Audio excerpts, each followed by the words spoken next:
Assalamualaikum warahmatullahi wabarakatuh. Jumpa lagi di obrolan pagi ini ya, namanya mengigo, merancu atau apapun namanya lah. Yang jelas bahwa hidup ini tidak sesederhana omongan yang katakan orang-orang sering mengatakan hidup itu jangan dipikirin. Emang gue pikirin ya, jadi kalimat ini memang gampang diucapkan, tapi faktanya tetap kita harus berpikir ya. Karena kita diberi kecerdasan otak, diberi kesehatan, diberi organ tubuh yang sempat untuk berpikir, mata untuk melihat, lisan untuk berucap. Ya, jadi kalau ada yang mengatakan wis urip kue repot, nek repot ojo dipaksa, angel lunga ditinggal ngopi. Ini pagi ini saya akan ngobrol sendiri ya, sambil menikmati secangkir kopi. Kopi yang lumayan lah, kopi untuk menghangatkan tubuh saja. Tiba-tiba saya tadi ngorek-ngorek buku ya di perpustakaan sendiri ya. Judulnya buku itu Memo untuk Presiden. Menarik banget ini, Memo untuk Presiden. Ada beberapa subjudul. Eva Nur Aprilail, sepatu kurcaci, langkah-langkah yang tak terbeli. Ini rupanya penyair Indonesia ini menulis kumpulan puisi yang mengumpulkan beberapa puisi-puisi se-Indonesia. Banyak sekali. Sekumpulan puisi penyair Indonesia Memo untuk Presiden, terbitan dari Forum Sastra Surakarta. Nah, kembali bahwa saya dulu punya program bahwa 1 bulan minimal membeli 1 buku lah. Berarti kalau setahun kita sudah punya 12 buku. Karena targetnya 1 bulan 1 buku. Itu pun kalau mampu. Ya, jadi saya atau sahabat-sahabat yang pengen menyumbangkan buku, tak tampung di perpustakaan kami, perpustakaan rumah kecil, rumah budaya. Untuk apa? Ya untuk mencerdaskan anak-anak nelayan, belajar bagaimana agar orang-orang atau anak-anak generasi nelayan itu bisa membaca dan suka hobi membaca. Ada lagi nih Agus Kusnadi Suling. Ini salah seorang penyair Tegal yang kebetulan tergabung dalam penyair Indonesia ini. Menarik sekali, judulnya Monolog Putut Manggung. Halo Mas Agus, selamat ya. Karyanya telah terhimpun di dalam buku ini. Ditulis Tegal Juni 2014. Hampir kurang lebih 10 tahun yang lalu dia menulis karya ini. Monolog Putut Manggung. Wi, mana suaramu? Kenapa kamu cuma diam?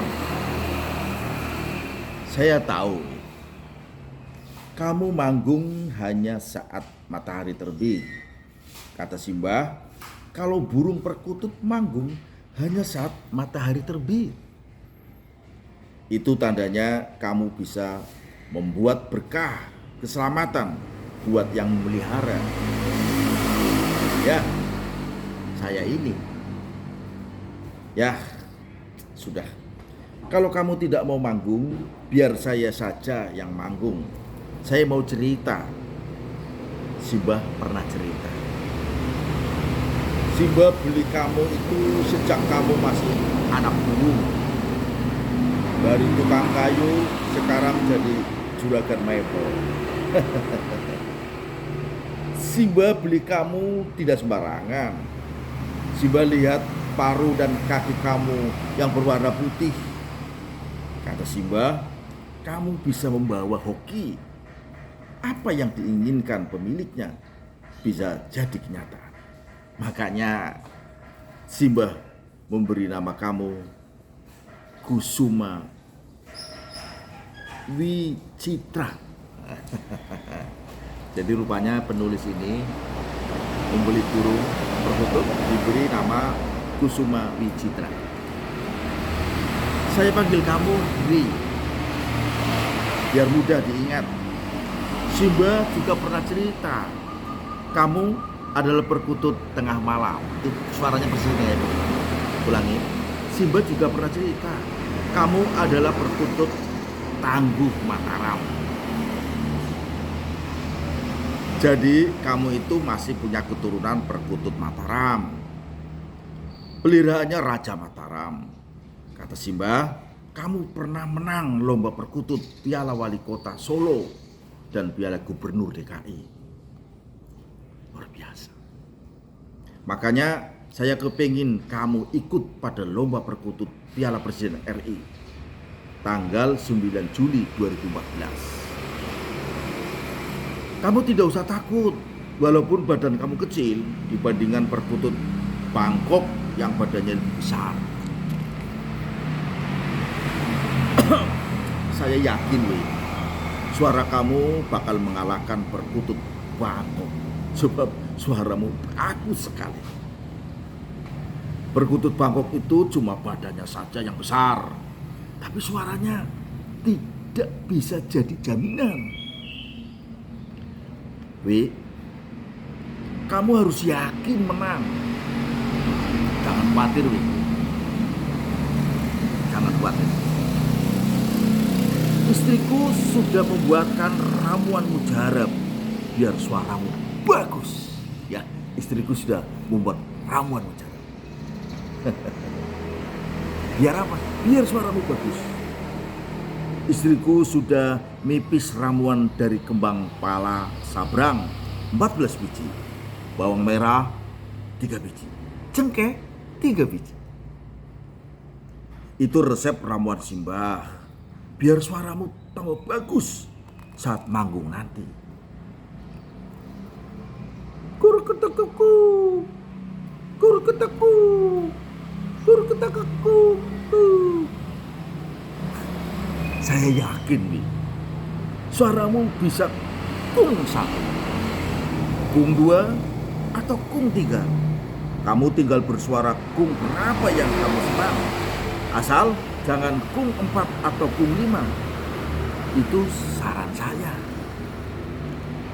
Lebih bagus kalau kamu bersuara kung 2 saja.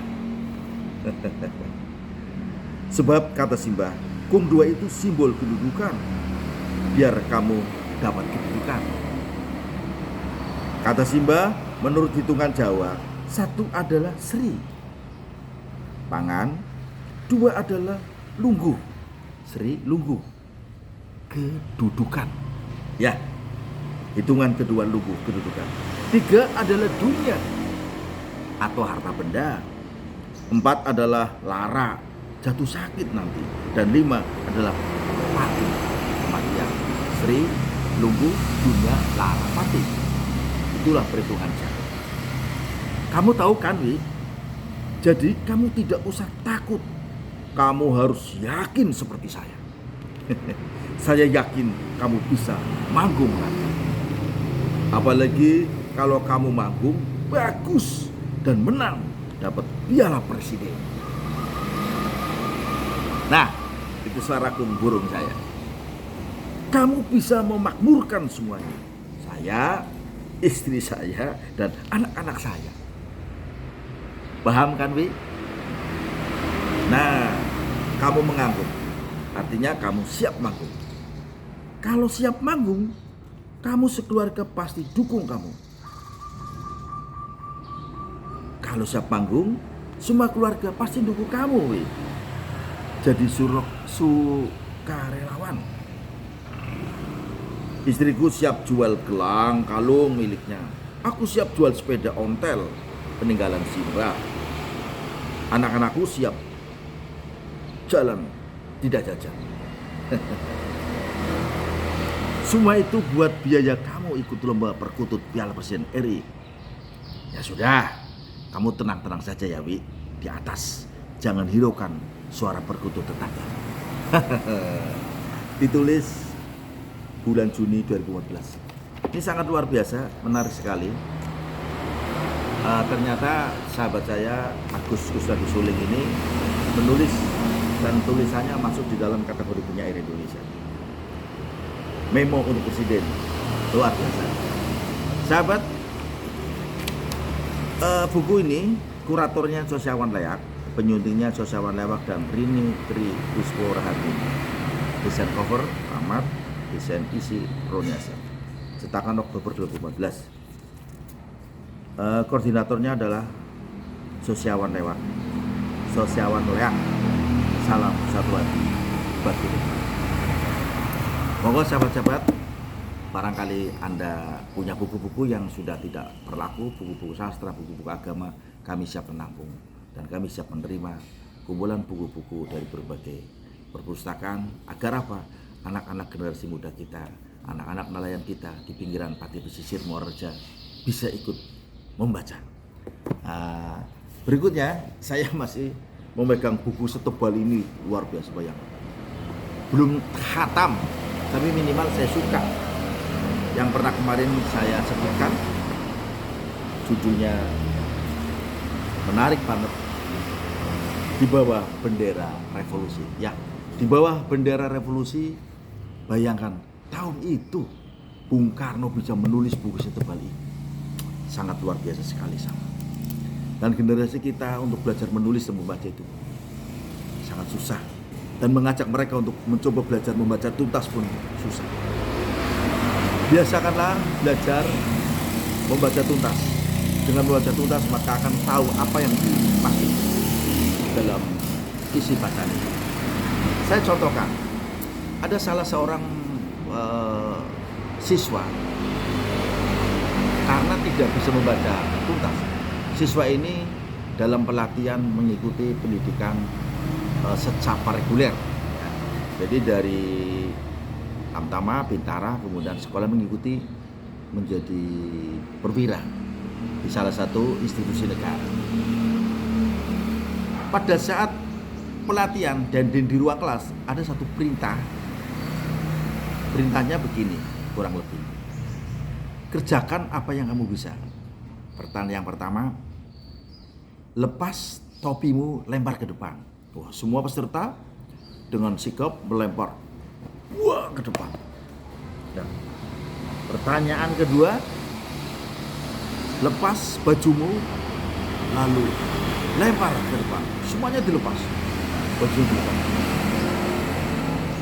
Kemudian dilempar ke depan, sama, dan peserta yang lain mengikutinya, dilempar lagi. Pertanyaan ketiga, copot sepatumu sebelah kiri dan lempar ke kanan. Wah, dicopotin sepatunya. Jadi lempar kanan. Yang ke berikutnya, lempar sepatu kanan, lepas kanan dan lempar lagi ke kiri. Yang ini dilempar lagi. Nah, pertanyaan 1-9 semuanya dikerjakan dengan gugup tanpa menghiraukan pertanyaan yang ke-10. Ternyata apa yang terjadi? Sebelum sampai pertanyaan 10, serobot dulu kopinya. Bismillahirrahmanirrahim. Alhamdulillahirrahmanirrahim. Kalau pagi air hangat enak. Oh iya, masih menunggu pertanyaan yang ke-10 kan? Oke. Pertanyaan yang 10 ternyata begini.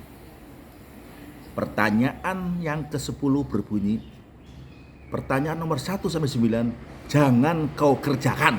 Wah. Ternyata apa yang terjadi?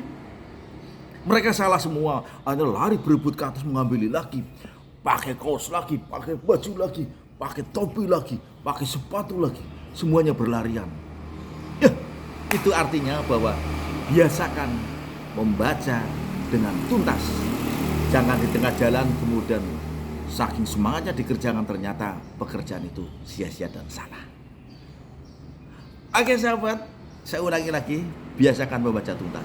Karena sekarang banyak sekali persoalan di media sosmed, kemudian TikTok, IG, Instagram, Facebook dan semuanya membuat kita gagal paham.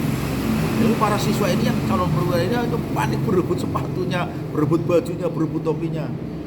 Karena tidak tuntas dalam membaca perintah.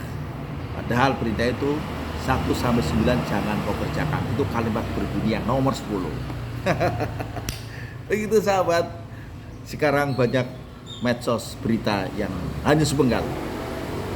Terbukti bahwa informasi yang kemarin ada guru yang dituntut oleh wali murid 50 juta Woi, dari mana uang 50 juta itu? Padahal apa? Guru itu guru honorer. Guru pendidikan agama Islam mengajar, bukan menghajar. Sehingga banyaklah demo dan tuntutan demo. Setelah saya cek berita itu tanggal kurang lebih 26 Oktober 2022 kasusnya. Nah sekarang viralnya sekarang baru di Oktober 2003. Berarti setahun baru heboh. Itulah hebatnya media sehingga orang banyak tertarik ingin membaca. Judulnya karena sangat bombastis sehingga orang tertarik. Guru dipolisikan dan dituntut untuk membayar 50 juta. Padahal guru itu hanya honornya 800.000 per bulan. Ya, jadi biasa kalau membaca tuntas. Setelah saya teliti ternyata dilaporkan, kemudian guru tadi yang diduga melakukan tindak pidana, ya sebenarnya memberi peringatan lah agar siswanya mau diajak sholat duhur berjamaah. Jadi salah satu siswa ini yang matanya mendelik terus melotot dengan tatapan yang tajam pada gurunya. Guru mungkin ya emosi, sehingga saking emosinya dia mengambil sebilah bambu untuk menakut-nakuti awalnya. Tapi mungkin karena emosi dan saya juga tidak tahu. Ya, terus kita mau apa lagi? Tahu ini menggiring opini, sebuah guru-guru persatuan Persatuan Guru Republik Indonesia demo di Nusa Tenggara Barat di sana, di NTB. Ramai sekarang kasusnya. Apakah guru itu mau dituntut dan diadili karena sudah melakukan mediasi? Dan saya yakin polisi dalam menangani perkara tidak langsung melakukan penangkapan dan penahanan. Mereka ada istilah mediasi. Ya, berembuk di mediasi itu orang tuanya kemintanya 50 juta. Padahal si korban, si guru ini sudah melakukan upaya minta maaf, tapi hukum ternyata masih tidak bisa berjalan. Terus apa gunanya RJ, restorasi justice, ya? Atau alternatif dispute resolution? Sekarang muncul RJ, berarti kewenangan kepolisian dalam mengundang beberapa pihak. Sebenarnya kuncinya ada pada kepolisian. Polisi apakah bisa menindaklanjuti, meneruskan kasus ini dari penyidikan ke penyelidikan, dari penyelidikan ke penyidikan, disidik ya. Apakah mau menelusuri pidana atau cukup di tingkat kepolisian? Maka pesan saya, satu, segala persoalan sebaiknya diselesaikan di tingkat polisi, di tingkat penyidik, biar selesai sehingga tidak berlanjut kemana? Ke kejaksaan. Kalau perkaranya sudah sampai kejaksaan, artinya berkas itu sudah P21. Nah P21 kalau ada yang kurang dikembalikan namanya P19. Untuk apa? Untuk dilengkapi kekurangannya oleh siapa? Oleh penyidik. Bolak-balik dari kejaksaan ke kepolisian. Nah kalau sudah dianggap P21 artinya berkas lengkap, maka polisi atau jaksa penuntut umum akan melimpahkan ke mana? Ke pengadilan. Nah di proses pengadilan ini masih ada proses lagi agar tidak berlanjut ke pengadilan. Oke sahabat, kisah ini sangat menarik untuk kita cermati bersama. Dan yang satu kasus yang saya geli unik lagi adalah ada seorang nenek renta yang umurnya sudah 73 tahun diperkarakan. Gara-gara kasusnya apa? Kami berita hari ini muncul yang di WA saya. Sebenarnya nenek ini bersahabat akrab, bersahabat kental dengan orang yang melaporkan. Inisialnya Hajah R, ya. Kemudian yang di penjara inisialnya Hajah S. Sama-sama satu, kamu sama-sama satu tangga, sama-sama akrab saat permainan kecilnya, kemudian sama-sama kaya menjadi orang kaya dan akhirnya berpolemik mungkin masalah sengketa tanah. Ya sahabat, hindari persoalan hukum sebisa mungkin karena pasti akan berbuntut dengan cuan. Itu yang membuat orang menjadi gelap mata. Cuan orang yang menjadi ribut dan menjadi bersengketa gara-gara duit orang berperkara di pengadilan. Yang untung siapa? Kata pepatah, kalau kita berperang, bertempur, berkelahi, menang jadi arang, kalah jadi abu, sama-sama remuk. Ya barangkali inilah qadarullah. Oke sahabat dan pemirsa, jangan lupa bergembira, hindari persoalan hukum, tetap sehat. Minum dulu kopinya.